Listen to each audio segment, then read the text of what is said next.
नमस्ते साथियों, कैसे हैं आप लोग। आशा करता हूं कि आप लोग ठीक तरह से होंगे और अपना अध्ययन ठीक तरह से कर रहे होंगे। भारतीय इतिहास की यात्रा में हमने पहली दूसरी शताब्दी में आए राजवंशों के बारे में अध्ययन किया, जिसके अंतर्गत हमने सातवाहन वंश, शक वंश एवं सिकंदर के बारे में अध्ययन किया। साथ ही पिछले व्याख्यान में हमने हिंद यवन शासकों के बारे में भी अध्ययन किया। आज के व्याख्यान में हम कुषाण वंश के बारे में अध्ययन करेंगे। भारतीय इतिहास की यात्रा का यह 13वां व्याख्यान है। आशा करता हूँ कि आप इससे पहले के व्याख्यान सुन चुके होंगे और समझने का भी प्रयास किया होगा। आज के अध्ययन में हम कुषाण वंश का अध्ययन करेंगे, जिसका समयकाल 30 ईस्वी से लगभग 225 ईस्वी तक का माना जाता है। इसकी रूपरेखा में हम देख लेते हैं कि आज हम कुषाण वंश के शासकों के बारे में, जो भी महान शासक रहे उनका अध्ययन करेंगे। बिम तक्षमक तथा जिसे बिमकटफिसस भी कहा जाता है, ये जो कि महान शासक थे, कनिष्क के बारे में अध्ययन करेंगे। इस मैप को देखकर आपको स्पष्ट हो रहा होगा कि कुषाण वंश का शासनकाल किस प्रकार यहाँ पर फैला हुआ था, जो कि मध्य एशिया से लेकर मथुरा तक फैला हुआ था। कुषाण वंश के शासक चीन की एक बर्बर जाति से संबंधित थे। इसे दो प्रथम शासक जो कि बिमकटफिसस हैं और कुजुलकटफिसस हैं थे। इसके दो महान शासक थे। जो प्रथम शासक थे बिमकटफिसस और दूसरे थे कुजुलकटफिसस। बिमकटफिसस भगवान शिव का उपासक था, इसलिए इसने अपने सिक्कों में शिव, नंदी एवं त्रिशूल के चित्र अंकित कराए थे। ये जो इसके सिक्कों पर शिव, नंदी एवं त्रिशूल के निशान हैं, इस प्रकार इससे स्पष्ट होता है कि यह भगवान शिव हैं, उनका उपासक था। बिमकटफिसस ने महेश्वर की उपाधि धारण की थी। एग्जाम में पूछ लिया जाता है, महेश्वर की उपाधि किसने धारण की थी, तो बिमकटफिसस ने महेश्वर की उपाधि धारण की थी। यह शिव का जो उपासक था। इससे हम समझ सकते हैं कि महेश्वर जो है शिव से संबंधित है, महेश्वर नाम।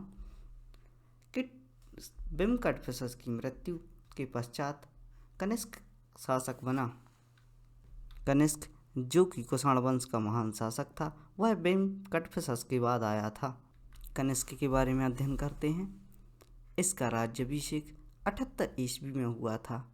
इसी दौरान भारत में शक संवत की शुरुआत हुई थी। 78 में ही शक संवत आया था। उसी समय पर कनिष्क का राज्याभिषेक हुआ था। कनिष्क के समय इसका राज्य मध्य एशिया से लेकर मथुरा तक फैला हुआ था। मिडिल ईस्ट, जो कि हम पढ़ते हैं उत्तर पश्चिम क्षेत्र में, उससे लेकर यहाँ उत्तर प्रदेश के, वर्तमान उत्तर प्रदेश के जो मथुरा क्षेत्र है, यहाँ तक इसका राज्य फैला हुआ था। कनिष्क के साम्राज्य में रेशम मार्ग होकर गुजरता था। जिस प्रकार आज के सापेक्ष में हम पढ़ें कि जो बेल्ट एंड रोड इनिशिएटिव है, जो कि चाइना द्वारा शुरू किया गया है, उसी प्रकार का मार्ग व्यापार की दृष्टि से कनिष्क के समय तैयार किया गया था, जिसे रेशम मार्ग के नाम से जानते थे। जहाँ जहाँ यह रेशम मार्ग जाता था, वहाँ से हमारे व्यापारिक संबंध हुआ करते थे। व्यापारिक संबंध अच्छे होने के कारण कनिष्क के साम्राज्य में जो रेशम मार्ग था, उसके गुजरने के कारण भारत में सोने की अपार संपत्ति हो गई थी। जो कि विदेशों में जो सोना होता था, वह मुद्रा के रूप में प्रयोग किया जाता था और भारत से जो सामान जाता था, जो भी सामग्री जो कि उस क्षेत्र में जाती थी, उसके बदले जो मुद्रा मिलती थी, वह स्वर्ण मुद्रा के रूप में हमें प्राप्त होती थी, जिसे दिनार भी कहते थे। उस समय यह दिनार के नाम से जानी जाती थी। इसी समय से हमें स्पष्ट होता है कि भारत में जो अपार संपत्ति आई, उसके बाद जो राजा विकसित हुए, इसी दौरान यह संपत्ति भारत में आई थी। कनिष्क ने प्राचीन काल में सर्वाधिक ताम्र सिक्के चलवाए थे। स्पष्ट होता है कि जो भारत में सिंबॉलिक रूप से जो सिक्के चलाए जा रहे थे वह ताम्र के थे, लेकिन जो स्वर्ण का प्रयोग है वह एक रिजर्व के रूप में, एक स्थायी संपत्ति स्थापित करने के रूप में किया जा रहा था। अतः अतः यह भी एक ग्रोथ का एक कारण माना जा सकता है कि उस समय पर जो ग्रोथ हो रही थी तो हम सिंबॉलिक तौर पर ताम्र सिक्कों का प्रयोग कर रहे थे, और बदले में जो हम भारत से जो सामग्री बेचते थे, जिसका वो निर्यात करते थे, वह स्वर्ण के रूप में हमें प्राप्त होती थी। इन सिक्कों में बुद्ध का चित्र अंकित होता था। जो भी ताम्र सिक्के चलाए जा रहे थे उसमें बौद्ध के जो चित्र थे वह अंकित होते थे। कनिष्क ने कश्मीर को जीतकर कनिष्कपुर नगर बसाया था। इस कारण इसे दूसरा अशोक भी कहा जाता था। इतिहास में हम पढ़ते हैं कि जो अशोक था उसने श्रीनगर की स्थापना की थी। अतः इसी श्रीनगर को जो कनिष्क है उसने जीतकर इसका नाम इसी स्थान पर कनिष्कपुर नगर बसाया था। अतः इसे इसी कारण दूसरा अशोक भी कहा जाता है। कनिष्क की राजधानी पुरुषपुर या पेशावर हुआ करती थी, जो कि पाकिस्तान के क्षेत्र में आज आता है। कनिष्क ने अश्वघोष से बौद्ध धर्म की दीक्षा ली थी। एग्जाम में पूछ लिया जाता है कनिष्क ने किस से बौद्ध धर्म की दीक्षा ली थी, तो अश्वघोष से बौद्ध धर्म की दीक्षा ली थी। अश्वघोष ने बौद्ध चरित्र की रचना की। जो अश्वघोष थे जो बौद्ध धर्म के राजगुरु थे, उन्होंने बौद्ध चरित्र की रचना की थी। बौद्ध चरित्र के बारे में भी पूछ लिया जाता है कि बौद्ध चरित्र की रचना किसने की थी, वह अश्वघोष ने की थी, जिसे बौद्धों की रामचरितमानस कहा जाता है। एग्जाम में इस प्रकार का प्रश्न पूछा जाता है कि बौद्धों की रामचरितमानस किसे कहा जाता है, तो वह बौद्ध चरित्र को कहा जाता है। इस अश्वघोष को बौद्ध धर्म का तुलसीदास भी कहा जाता था। जिस प्रकार तुलसीदास ने रामायण की रचना की थी, उस रामचरितमानस की रचना की थी, उसी प्रकार जो अश्वघोष था उसने बुद्ध चरित्र की रचना की थी। अतः इसी कारण इसे जो बौद्ध धर्म का तुलसीदास कहा जाता है। महाश्री चरक जो कि उस समय के चिकित्सक माने जाते हैं, महान चिकित्सक थे। महर्षि चरक कनिष्क के राजवैद्य थे। चरक की पुस्तक का नाम चरक संहिता है, जो कि बहुत ही फेमस पुस्तक है। चरक संहिता वह चरक द्वारा लिखी गई थी, जिसमें शल्य चिकित्सा से संबंधित समस्त जानकारियाँ दी हुई हैं। आगे देखते हैं। कनिष्क के शासनकाल में एक बौद्ध दार्शनिक वसुमित्र था। इसकी पुस्तक महाविभाषा शास्त्र थी। महाविभाषा शास्त्र किसके द्वारा रचित पुस्तक थी? वह थी वसुमित्र के द्वारा। नागार्जुन कनिष्क के दरबार में था। यह महान दार्शनिक, खगोलविद एवं रसायन शास्त्री था। नागार्जुन जो कि बहुत ही चर्चित व्यक्ति थे, ये दार्शनिक, खगोलविद एवं रसायन शास्त्री थे। यह भी जो कि कनिष्क था इसके दरबार में हुआ करते थे। इसी ने ही पारे से अमृत बनाने का दावा पेश किया था। पारा, जिसका हम मानते हैं कि जिसका जो पारा है उसका स्वाद नहीं ले पाते, बहुत ही जहरीला होता है। जिस प्रकार आज के समय में सर्प के विष से कैंसर संबंधी इलाज किए जाते हैं, इस समय पर इन्होंने इसी तरह कनिष्क के समय में इन्होंने बताया कि पारे से अमृत बनाने का दावा पेश किया था। नागार्जुन को भारत का आइंस्टीन कहा जाता है। कुषाण वंश का अंतिम शासक वासुदेव था। इतिहास में इस वंश को यूची कबीले के नाम से जानते थे। इनका मूल स्थान, इनका जो शुरुआती स्थान था, वह तिब्बत के उत्तर पश्चिम क्षेत्र में तकलामागन मरुस्थल का सीमांत क्षेत्र था। इस जो क्षेत्र था, इस क्षेत्र पर हूणों का आक्रमण हुआ। हूणों के आक्रमण के कारण यह विवश होकर पश्चिम तथा दक्षिण की ओर आए। उस समय इन्हीं क्षेत्रों में शकों का शासन था। शकों के शासन में इन्होंने प्रवेश किया एवं कुछ विद्वान यह भी मानते हैं कि शकों ने ही एक वंश की स्थापना की, जो कुषाण वंश के नाम से जाना गया। यूची वंश के कबीलों ने कुषाण वंश का प्रारंभ किया। विद्वानों के यह भी तर्क हैं कि जो यूची कबीले थे इन्हीं के द्वारा कुषाण वंश को प्रारंभ किया गया। कुषाण वंश के शासक जिनके नाम इस प्रकार हैं। कुजुल कटफिसस, इसका शासनकाल 30 ईस्वी से लेकर 80 ईस्वी तक हुआ था। मतलब इसका जो शासनकाल चला वो 30 ईस्वी से लेकर 80 ईस्वी तक चला। इसके बाद बिम तक्षमक या बिम कटफिसस बिम तक्षम आए थे, तो जिनका शासनकाल 80 ईस्वी से 95 ईस्वी, यानी ये 15 साल तक इनका शासनकाल चला।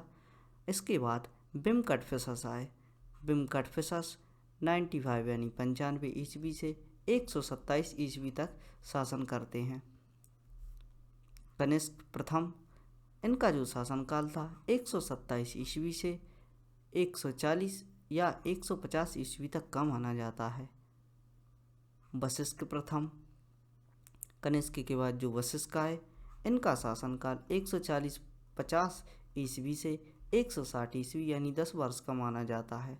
हुविक्स जो कि आगे के शासक थे, इनका शासनकाल 60 से 90 तक का माना जाता है। इसके बाद जो शासक आए उनकी स्पष्ट जानकारी नहीं है कि यह कहाँ से कहाँ तक इन्होंने शासन किया, लेकिन उनके नाम हमें जो इतिहास में मिलते हैं पढ़ने को, इनके बाद वासुदेव आए जो कि आखिरी शासक माने जाते हैं। इसके बाद जो अयोग्य शासक आए होंगे उनको जैसे जो प्रभावशाली नहीं रहे उतने जितने कि ये प्रथम स्टार्टिंग के जो प्रथम शासक थे वो रहे थे। इसके बाद वशिष्ठ आए थे, कनिष्क द्वितीय के बाद कनिष्क तृतीय आए और वासुदेव द्वितीय आए। इस सूची में और भी नाम शामिल हैं जिनका अधिक महत्व नहीं है, ना ही इतिहास में इनसे संबंधित प्रश्न आते हैं। आइए कुषाण वंश के कुछ महान शासकों के बारे में अध्ययन करते हैं, जिनमें कुजुल कटफिसस के बारे में अध्ययन करते हैं। कुषाणों के एक सरदार का नाम कुजुल कटफिसस था। उसने काबुल तथा कांधार पर अधिकार किया। कांधार जो कि अफगानिस्तान के क्षेत्र को माना जाता है, उसने काबुल तथा कांधार पर अधिकार किया। पूर्व में यूनानी शासकों की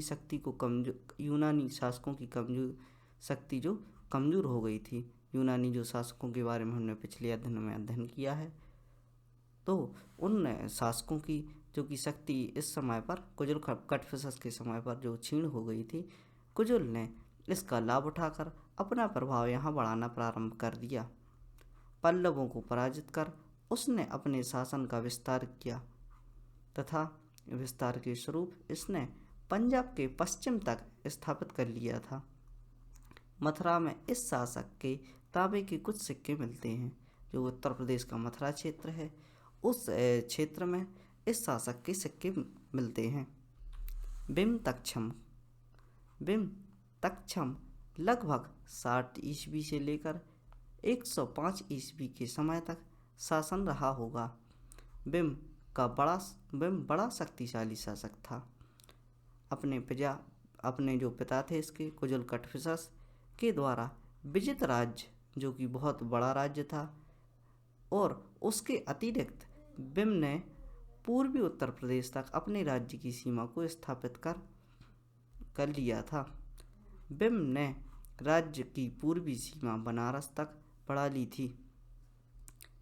इस विस्तृत राज्य का प्रमुख केंद्र मथुरा हुआ करता था।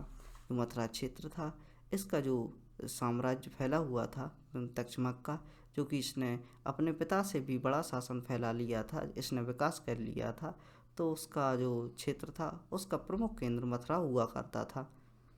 बिम के बनाए हुए सिक्के बनारस से लेकर पंजाब तक बहुत बड़ी मात्रा में प्राप्त होते हैं। इन्हीं सिक्कों के द्वारा इसके साम्राज्य के बारे में पता लगता है कि इसका साम्राज्य कहाँ कहाँ तक फैला हुआ था और किस प्रकार इसने विकास किया था।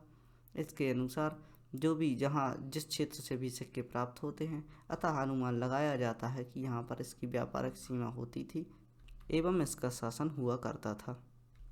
कनिष्क जो कि महान शासक थे, इनके बारे में बहुत ही प्रश्न पूछे जाते हैं।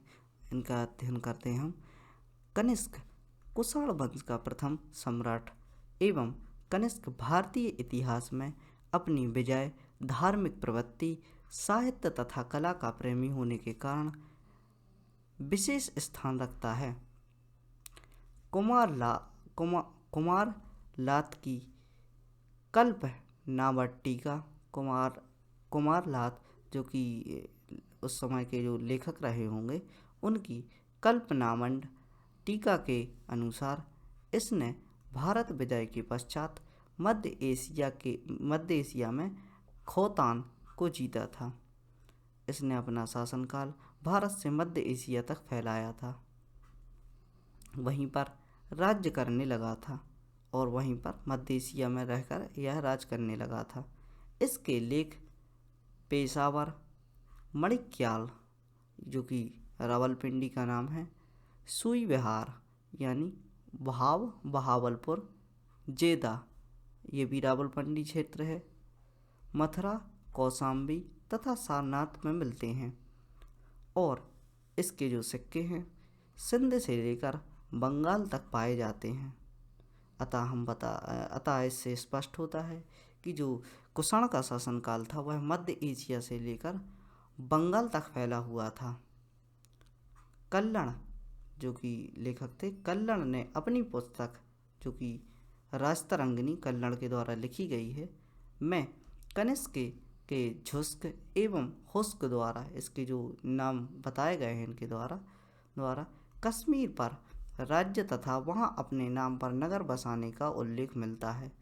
जो राजतरंगिणी है इसके अनुसार इसने जो कुषाण रहा है, इसने जो कि राजतरंगिणी के अनुसार जो क्षेत्र है, जो कश्मीर के क्षेत्र पर इसने अधिकार किया, उसके बारे में स्पष्ट जानकारी मिलती है।